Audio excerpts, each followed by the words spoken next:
Hello guys, good day. This is Lloyd Pasio and welcome to our beach tour at San Felipe, Zambales. And if you really want to know more about the beautiful beaches here at Zambales, stay tuned and watch the whole video.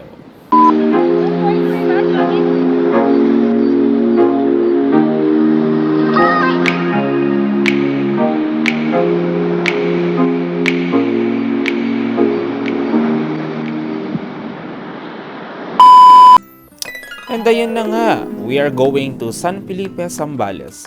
And before anything else, of course, we would like to share to you guys kung ano yung mga preparations na ginawa namin before kami pumunta. And of course, nagkita kami ng travel buddy ko here at Mall of Asia, Pasay City to buy some chips and any other toiletries na kakailanganin namin sa pagta-travel. So ayan, meet my travel buddy, Ate Jinky! She is my senior and co-work ko siya sa SMDC and mahilig din talaga siyang mag-travel, so na-impluwensyahan niya ako. So ayun na nga, after naming mamili sa Mall of Asia Hypermarket ng mga kailangan namin, dumiretso agad kami sa may bus terminal sa Victory Liner sa Pasay. So doon guys, isang sakayan lang siya, diretso na siya agad sa San Felipe mismo. And pwede ka na mismo magpababa doon sa mismong bayan nila wherein doon ka rin sasakay ng tricycle going to Limliwa Beach Resort. So yun yung pupuntahan naming resort, doon kami nag-book. And just for you to have an idea guys, yung papunta sa Limliwa Beach Resort is mismong tapat lang ng bayan and munisipyo and public market ng San Felipe, Zambales. So pagdating nyo ng public market, sasakay lang tayo ng tricycle and it took us 10 to 15 minutes to reach the Limliwa Beach Resort. And ito na nga, na-reach na namin yung destination kung saan kami pupunta. Ang pangalan ng beach resort is Limliwa Beach Resort located at San Felipe, Zambales. So hindi peak season nung pumunta kami dito and ang kinagandahan is that maraming available na rooms and marami kaming options na pagpipilian. And if you really want to know more about the rates and booking at Limliwa Beach Resort, you can DM them at their social media accounts, especially on Facebook and IG, so that you can choose any rooms na gusto nyong piliin. So here at Limliwa Beach Resort, nag-book kami ni Ate Jinky ng Goodport 2 na rooms, which is I think nasa 2,000 lang siya nung binayaran namin per day. So nagstay kami dito for 3 days and 2 nights. And hindi siya peak season, so that's why sobrang daming available na rooms during that day. Especially if weekdays ka pupunta. So Friday kami nagpunta, so unang day namin wala halos katao-tao. And of course, pag weekdays ka pupunta, so parang solo mo yung resort or kasi kukunti lang kayo eh. And ang kinagandahan dito, may signal pa sa mismong beachfront nila. So you can use your own data to upload your selfies and beautiful photos at Limliwa Beach Resort. So during our first day, since hindi pa gising yung kasama ko at tulog pa siya, so pumunta muna ako ng maaga dito sa may beachfront para mag-ikot-ikot lang and para maglakad-lakad. So look how beautiful the San Felipe, Zambales is. And right now, very popular na siya, especially during summer, no?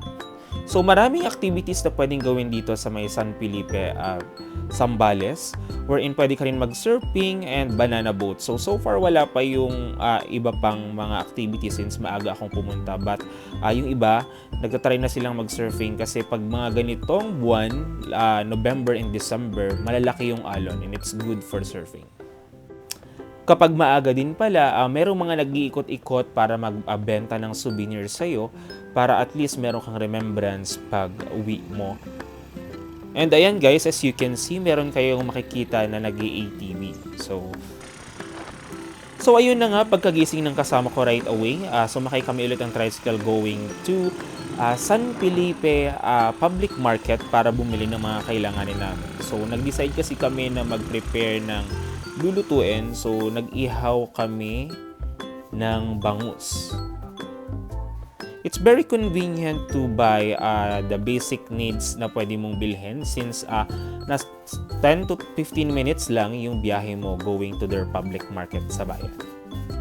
So since mag-iihaw kami ng bangos, of course, bumili na rin kami ng other stuff like bread for almusal, itlog, sibuyas, bawang, condiments na gagamitin namin doon sa pag-iihaw ng bangos. And of course, maliit lang na knife. And iba pang pwede nating gamitin or like prutas din, pang survive. Pang survive, char. And it took us 1.5 hours siguro to prepare lahat ng mga kakainin namin. And of course, advice ko lang kung magta-travel din kayo, kung magluluto kayo or magpapaluto kayo, I better suggest magpaluto kayo ng good for 1 day na. Why? Because para hindi siya hassle and ma-enjoy nyo pa yung pagpunta nyo doon sa beach resort. So, ang kinagandahan lang dito sa Limliwa Beach Resort is that napaka-convenient kasi meron silang ihawan and pwede nating gamitin. And then, halos lahat ng rooms nila dito is very accessible and convenient sa water. But the most exceptional here at Limliwa Beach Resort is, of course, yung mga staff nila. Very accommodating sila. So, wala kasi kaming dalang lutuan. Nagpaluto na lang kami sa kanila. And syempre, since meron silang extra service for that, mag-abot ka na lang sa kanila kung magkano din yung pwede mong idagdag as their tip. So, ayan guys, magsisiga na kami. And ayan guys, more chika pa kami while preparing our own food bago kami magpunta sa beach. And by the way guys, in this vlog, we have our part 2 because marami pa tayong i-share sa inyo kung saan yung mga ginawa naming activities sa ibang araw. Yes guys, nag-ikot-ikot kami and nag-join kami sa iba't ibang activities like surfing. So, since mahaba yung compilations ng videos ko, meron tayong part 2. Sinigang? Sinigang yarn! Charing. Gusto niya kasi toasted. Since juicy yung mga nilagay naming kamatis and yung iba pa naming ricado na nilagay sa loob ng bangus. So, hindi siya naging toasted kasi nabasa yung balat ng mismong bangus. Dito lumabsa kayo. Ganun talaga. Ito, lalagyan natin ng bagong kubo. So, ayun, lalaps na daw kami sa wakas. After a long preparation, naka-ready na lahat nung kakainin namin. So ayun guys, while we are eating our own food, of course, more chika-chika, more fun. And of course, kaya ganyan ang itsura namin, mukha kaming haggard kasi of course, hindi pa kami naliligo. So pupunta na kami sa may beach front mamaya after namin dito.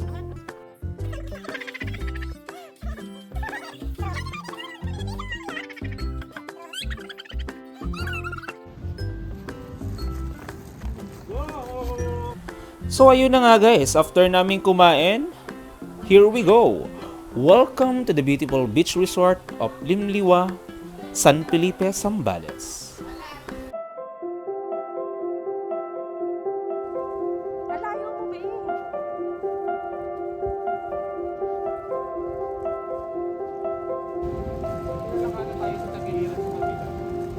Meron na yung mga upuan.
Ba? Ganyan? Okay lang. Hindi naman nakikita yung ulo mo. Ayan, ikaw magano ng kamay ko. Kita. So ayun na nga guys. And for today's vlog, hindi naman ako na-inform ng trabaho Kita pala ba? ngayon is Ikaw, mag-ayos ng itutok mo yung camera. Ano mo yung camera ko? Ayos. nagpe-prepare lang kami for our Para kita photoshoot yung kasi of course kailangan natin kumuha ng mga pang-OOTDs and yung mga gandang views and sasamahan of course natin yung magandang posts. Char. Tapos magbablog tayo. May puro travel.